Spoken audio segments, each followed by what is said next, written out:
going on, everybody? Welcome back to the Hook 937 YouTube channel. Coming at you today with some more GTO content. I was actually recording a video for you guys the other day on setting the slipper clutch back up in the GTO on the mock-up motor. If you've been with the channel for a while, you remember that this used to have an LS2 in it. It's actually that motor over there. It made about 590 horsepower to the tire. So it's a pretty stout engine, pretty reliable engine. It was on nitrous, made about 440 NA.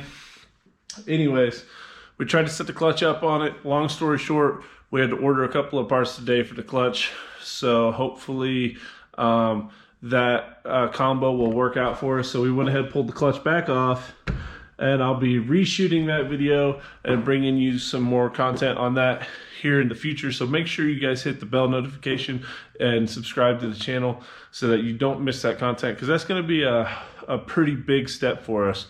However, another Achilles heel that we had when we were on race week was we would get about 8th mile out on the track when we were actually racing, and normally we'd chuck a serpentine belt. Sometimes we'd be able to make the whole hit, but the serpentine belt would try to fly off, and it would be riding outside of the pulley. So a couple of things to address that and how we're going to fix that moving forward. So got you on the tripod here, getting ready to mess with the front end accessories on the LS2 and show you guys what we're about to do. So I'm going to go ahead and hit you up on the time lapse, get busy ripping this old front stuff off, and then I'll come back to you guys and explain to you what's going on.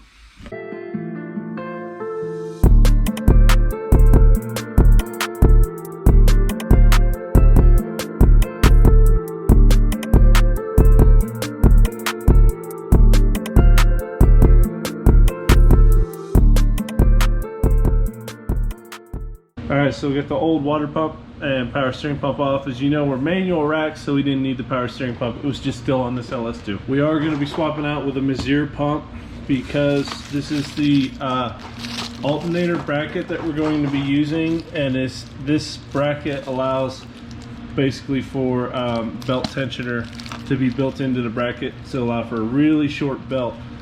Couldn't really find any install instructions for this online, so it's just going to be back and forth a little bit, kind of trial and error, and see what we end up with. So let's go ahead and try to get this alternator on here, and then we'll mess with the water pump after that. I can only come to one conclusion, and it's probably pretty accurate, but this is from a little bit of research I could do. This is billet.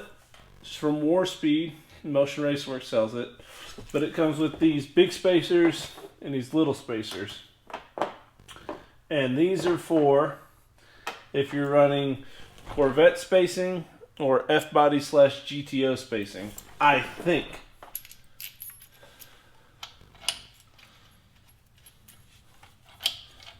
So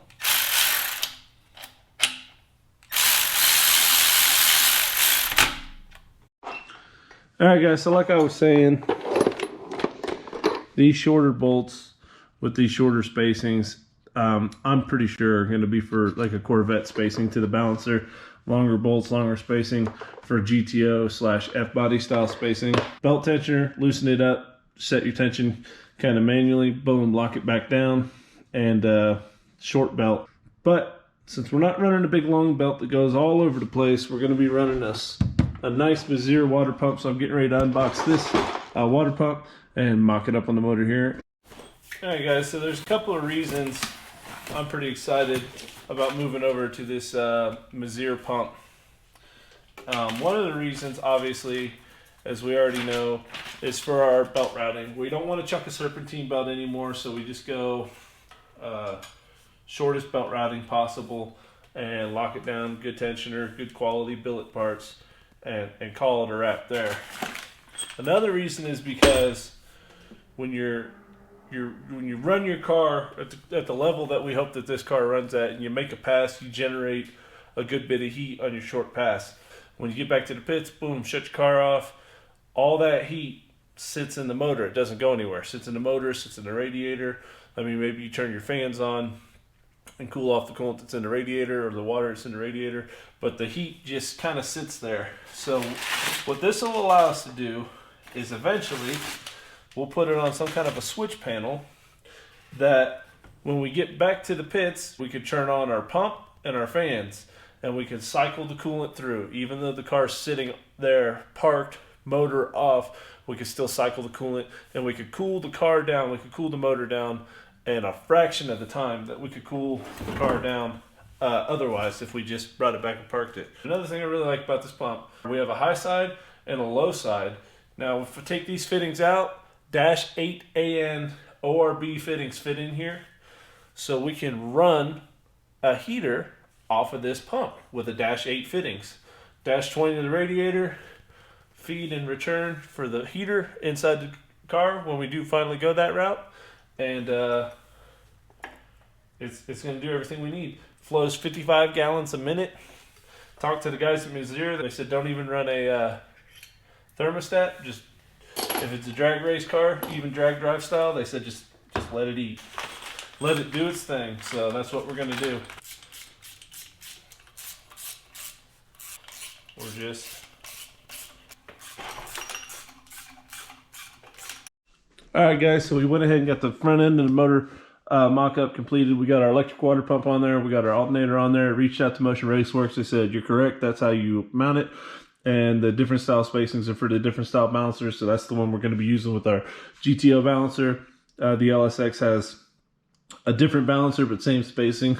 We also went ahead and put the cable or the belt drive portion of our mechanical fuel pump on there. So that's all that's going to be on the LSX motor. Water pump, alternator, fuel pump. So that's basically it. Trying to keep it as simple as possible. The less things that there are going on in the front, the less things that could possibly go wrong.